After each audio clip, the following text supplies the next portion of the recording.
Hi, Corey Geiger along with Neil Rudel. Penn State loses its season opener, Neil, 24-14 against an Ohio team that I think most Penn State fans figured the Lions would handle.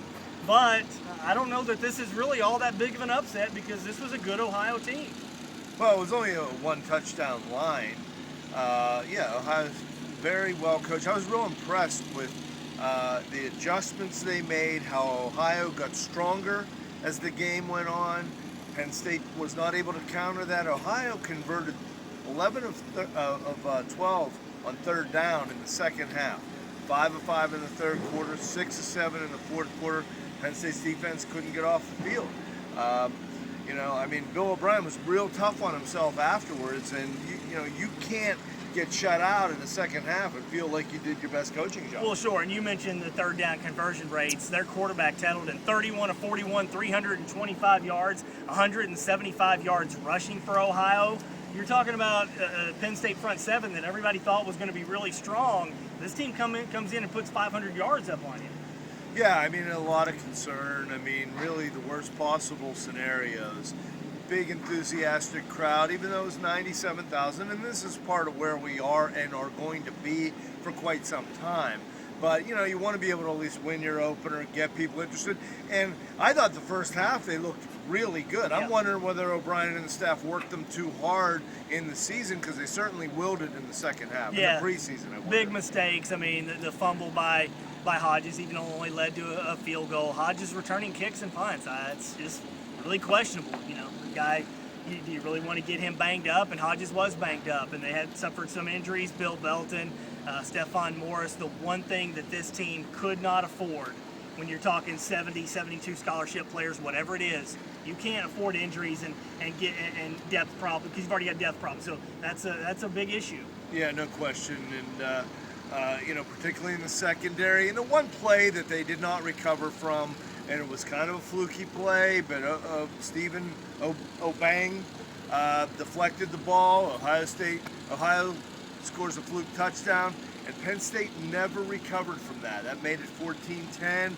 Really, Penn State was in pretty good control of the game up until that point. Yeah, the offense, had opportunities in the first half. They were moving the ball. It really I'm in no way surprised that Ohio won this game. What I'm surprised about is how good the offense looked in the first half versus how bad they looked in the second half. And they were the underneath stuff was working. McGloin was sharp, but then all of a sudden in the second half that went away.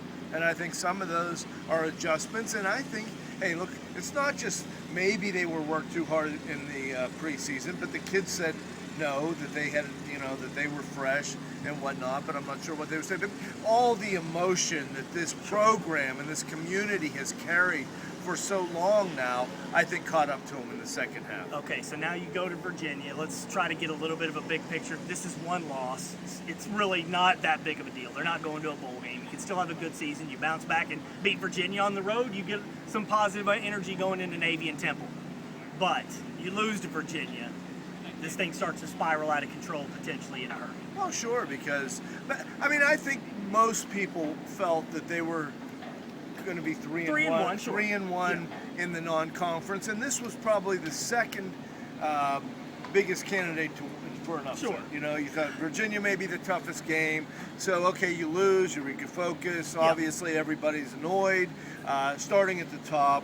So we'll see how they adjust. And that's the key. You've got to adjust. They've got to realize this is just one loss, and even if they lose next week, it's just one loss.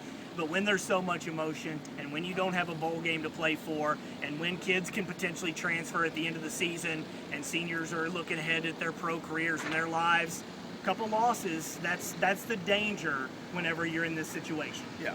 I didn't see a lot of pro players out there, though. I think part of the other reality of where they are is I don't think it's a program stocked with NFL talent anymore. There may be some guys that have a chance to play in the NFL, and there may be 3 or 4 draft picks on this team, but I don't know there's a whole lot more than that, at least right now. And a tough opener, 24-14 loss. We'll see how they can bounce back next week at Virginia. That now becomes a really big game to try to get some momentum early in the season. For Neil Rudel, I'm Corey Geiger. Thanks for tuning in.